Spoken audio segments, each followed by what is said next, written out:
Hey mga kaming, solar check muna tayo. Ngayon ay masama ang panahon. So check natin kung ano yung harvest natin pag ganitong makulimlim. No? So, minsan umuulan. Ito yung ating harvest. Ito muna, battery muna. 26.3 yung battery natin. Tapos yung harvest natin, 250 to 300. No? So, nawawala-wala. Yan yung harvest natin. Nakula ko nito. Ilaw kasi. Yan yung harvest natin. Ang load natin ay 500 plus almost 600. Yan. So, 19% to 20% yung ating load. So, ito yung ating setup. Ang setup ko pala mga kaming 3.6 kilowatt, 24 volts, 100 AH na battery. Yan. From Pony Energy. Yung battery natin. Okay naman siya gamitin. Ayan. Wala naman siyang lobo o bloated. No? Okay siya. Ayan. Makikita nyo naman. Sipatin pa natin. Okay naman siya. So, ito yung setup ko. Ito yung galing sa inverter. Papunta dito sa ating adjustable protector. No? Na load. Ito load niya. Ayan, load. Solar panel, solar photovoltaic. Ayan. Ito yung ating panel breaker. May kasama siyang SPD na DC. Tapos SPD na AC. Dito naman sa ating kabila. So, meron din tayo ditong aerosol, heat aerosol fire. Kapag uminit, na-reach niya yung temperature na kanyang sensor. Ano yan? Tawag dito. Parang fire extinguisher yan. Bigla siyang safety device yan.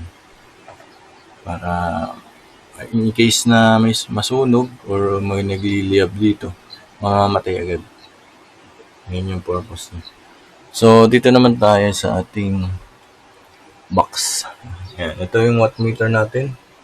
Ito yung load natin ngayon. 540 watts. So, naka-on yung ating PisoNet dito. Naka-load. Tapos ito yung ETS ko na gamit. Yan. Itong sa taas, ito yung Meralco. Sorry. Solar. Ito yung solar. Dito nakakabit solar. Yung Meralco dito sa ilalim. So, pag nawala yung solar, lilipat sa Meralco. So, priority natin yung solar syempre. Para matipid. So, yung grid natin ito. 32 ampere, 25 ampere. So, ito yung isa pang charge natin. Ito yung papuntang inverter. Itong isa na 25 ampere na input papunta yan dito sa solar inverter natin. Hybrid inverter. Tapos, up to dito yung load nitong ATS na to, bumaba yan dito. Ayan, house load. Ayan, ito yan. Ito na yung papunta sa bahay. 32 ampere yung gamit ko dito. Tapos, 25 ampere, ito yung sa aircon. Sa aircon, tsaka ilaw lang. Dito lang sa kwarto. Ayan. Ito, ibig sabihin, nakailaw yung dalawa, ibig sabihin, may power sila.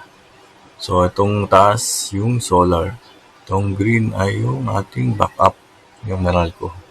Yan. Tapos ito yung dati naming breaker. So, gumagana pa rin naman yan. Yung pinakang input ng Meralco. Naka-shotgun pa. Yan, fuse kasi yan.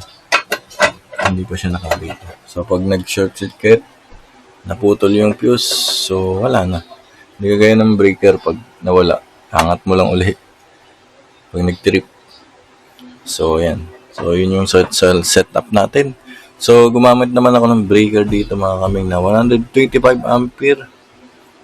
At yung wires niya o yung size ng wire ay 35 mm or number 2. 2 AWG na wire. Yan. Pupunta yan dito sa inverter. Tapos, ito namang panel cable natin o photovoltaic cable. Yan. Papunta din yan dito. Basta yan. Ang size naman yan, number 10.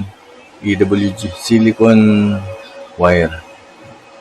Kulay puti yan. Parang silver. Yung wire niyan.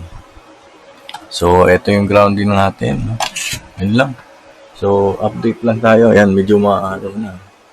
So, malakas. Pansin nyo, lumakas yung niya, pan. Ayan, tingnan natin tumaas yung harvest niya. Kasi yung, nag-800 siya. 700 plus. Kasi umaaraw na. Kanina kasi makulimlim. Mamaya uulan na naman. 700 to 800 watts yung ating harvest ngayon. So, ito yung aking solar setup mga kami. Chinek lang natin. So, meron ako dito ding converter. Ayan, nasa loob. 24 volts kasi to. So, pag sinaksakan mo ng 12 volts, masisira. So, gagamit kayo ng step-down converter. Yung gamit ko ay 8 ampere na converter. Nandiyan sa loob. So, gagawa ko lang ng vlog yan pagka gusto nyo. Ayan. So, hanggang dito na lang mga kaming. At salamat po sa inyong panonood. And update lang tayo sa ating solar setup. So, marami pa akong ayusin. And hindi ko nga nalalagay yung iba. Okay, salamat po sa panonood. And hopefully, nakapag-share ako sa inyo ng idea kung ilan yung harvest pag gantong makulimlim. Makulimlim na naman. Okay, salamat po and God bless.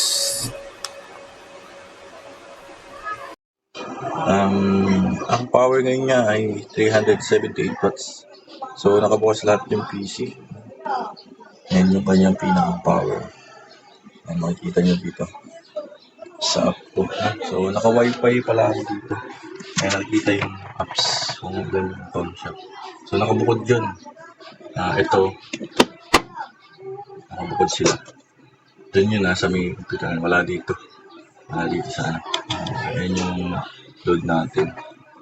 At ito yung aking output ng inverter. 32 ampere. Check lang tayo ng mga solar natin. So, ito yung aking solar PV. Yan, load. Yan, load. Yan.